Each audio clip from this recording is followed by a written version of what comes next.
Today, I will introduce you to the witch who made me obsess over fantasy novels. No, not Hermione. Say hello to Circe by Madeline Miller. A while ago, I picked up this book just for entertainment.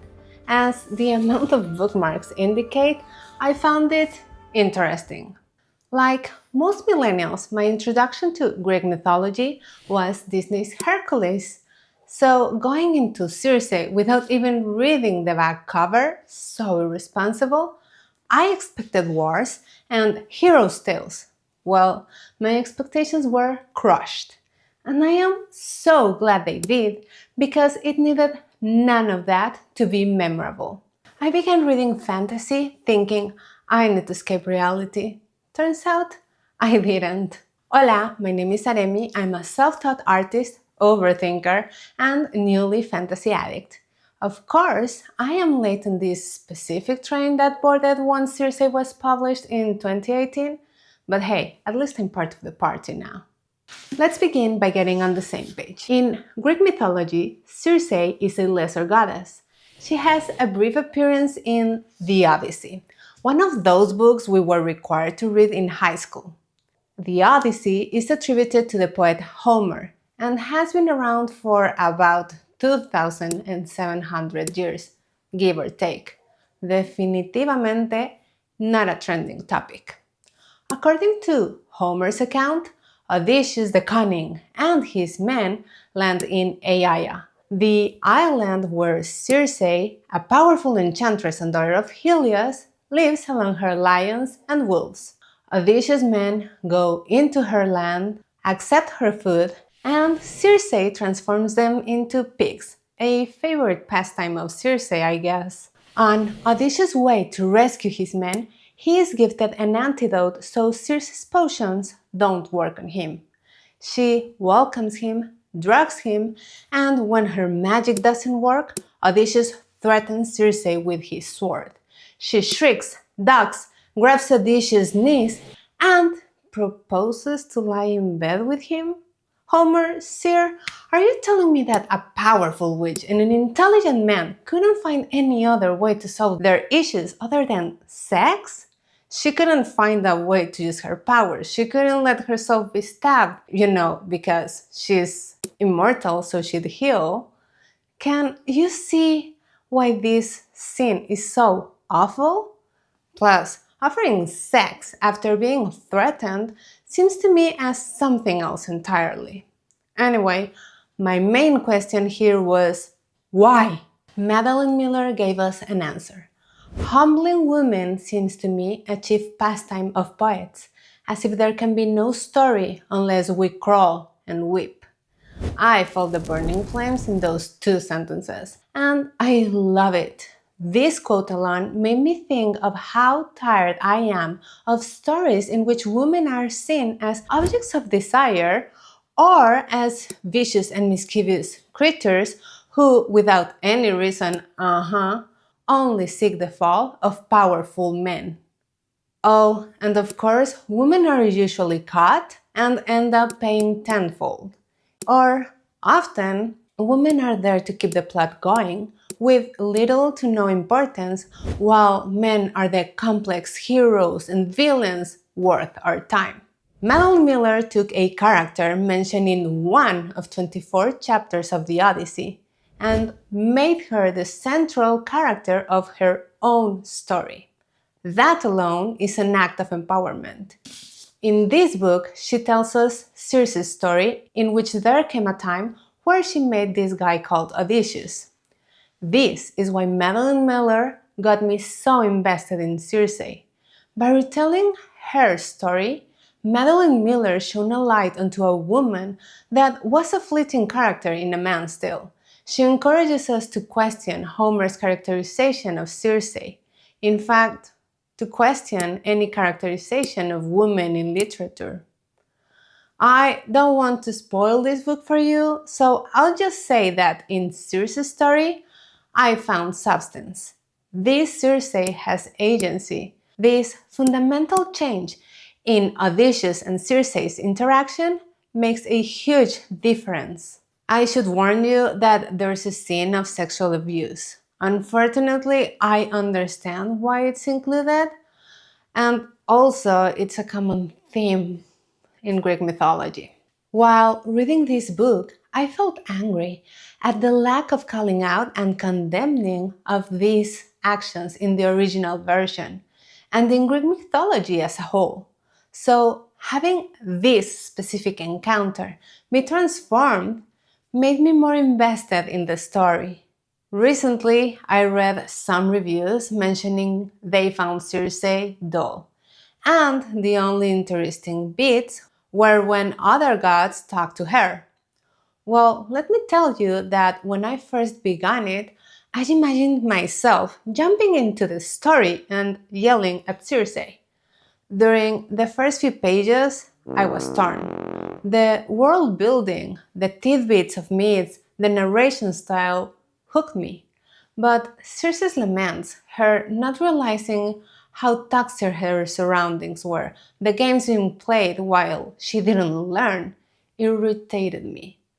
However, as the first chapter closes, I understood that young Circe had a narrow view of the world, that she seems static because we are looking into the life of an immortal being who has barely lived.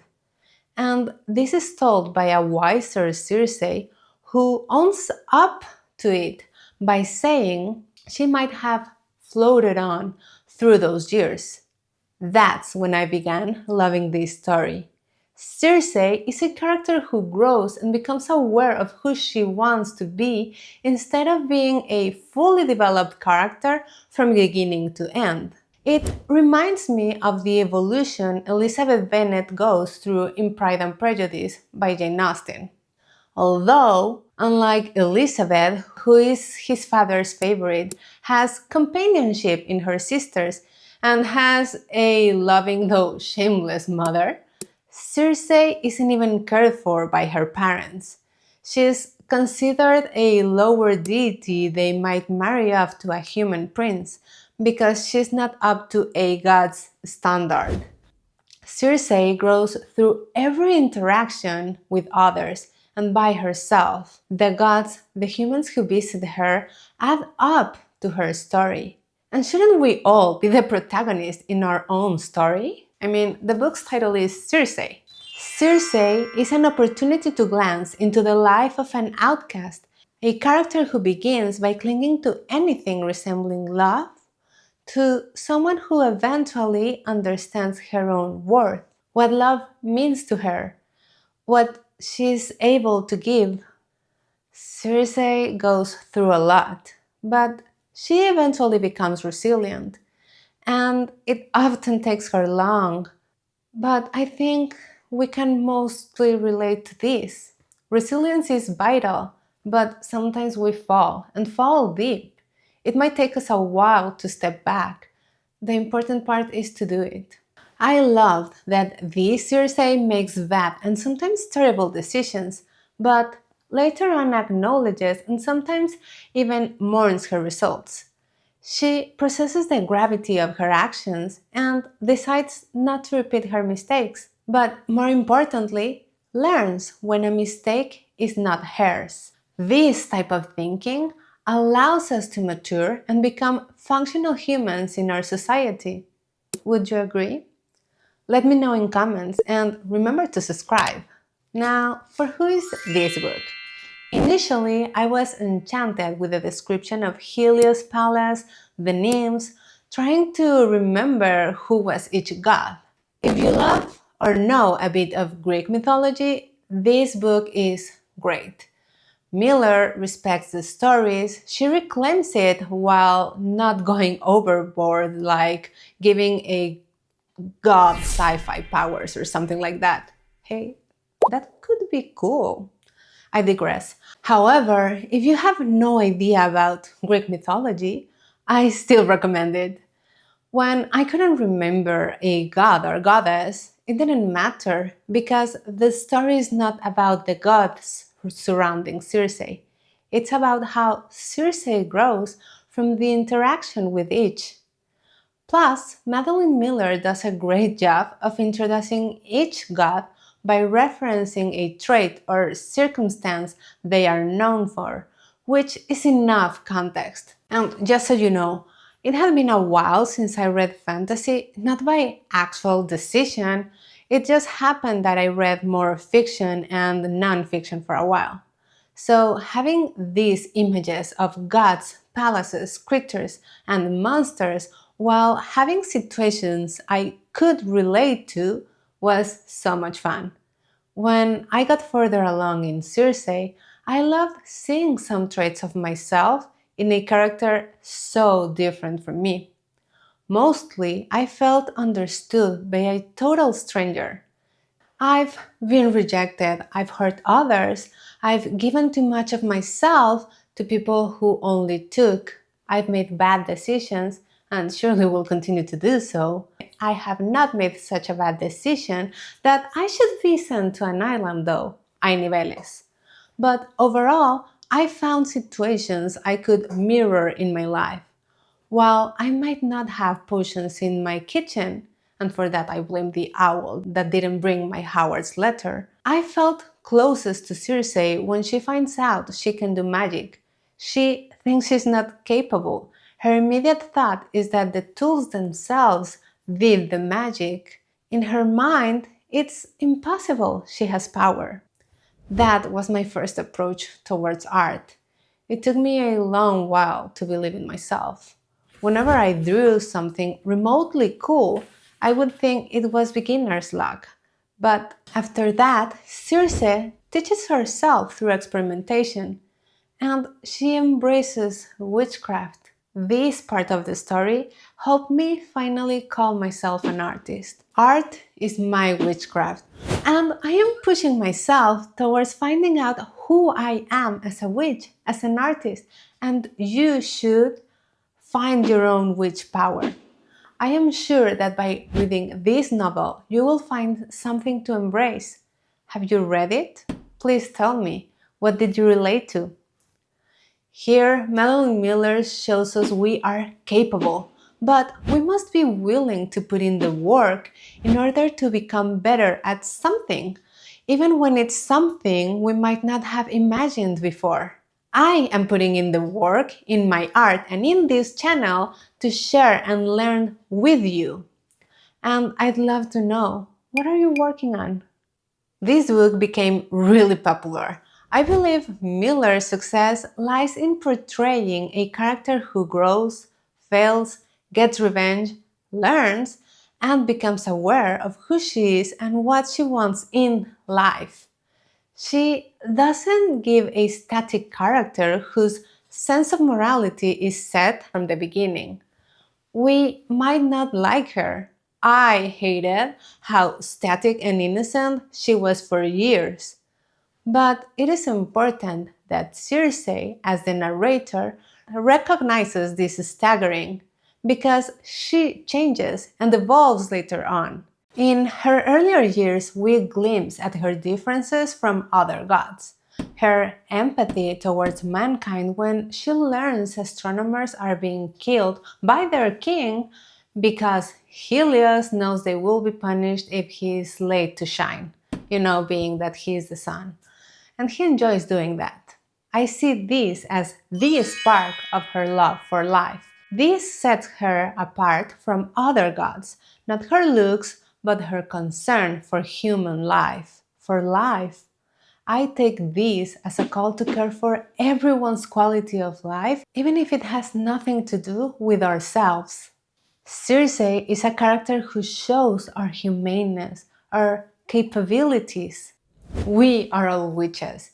Our witchcraft might be arts, science, engineering, medicine, anything. Circe shows us what can happen when we put in the work. We are capable of succeeding, but most importantly, that we must strive towards finding ourselves while caring for others. Mainly, I appreciated that Madeline Miller reclaimed mythological stories to write what we've always known. Women are not either pure or vile. We're not accessories, we're not prizes. Men are not only heroes or villains. We are all humans, regardless of gender. Everybody has the right to become oneself. If you've already read Circe, please tell me if you liked it. If you didn't, that's okay. I won't judge. I just hope you recognize that retelling stories that inaccurately portray women is an act of love and something we should encourage. Reading fantasy helps us understand characters who live in alternative worlds we inhabit while reading. If we can understand them, I am sure we can empathize more with the people in real life, in this world. I want to read more fantasy books with characters who have depth to them. I have a huge list of books to go through, but please recommend me your favorite ones. Remember that Circe had one luxury I am sure neither you nor I have: immortality. Immortality gave her the opportunity to grow little by little, to observe and finally understand her surroundings, her past, her powers, herself. We must learn from her, but do it now, de una vez, because clearly we don't have millennia to live. Another thing you can do right now is like, subscribe, and click on the notification bell for more videos like this. Now go to your local bookstore or library and pick up Circe. You already read it? Well, please tell me how wrong or right you think I am. Oh, and here is the Circe portrait I worked on today. If you're still here, thank you. Go ahead and click on the next video. I think you might enjoy it.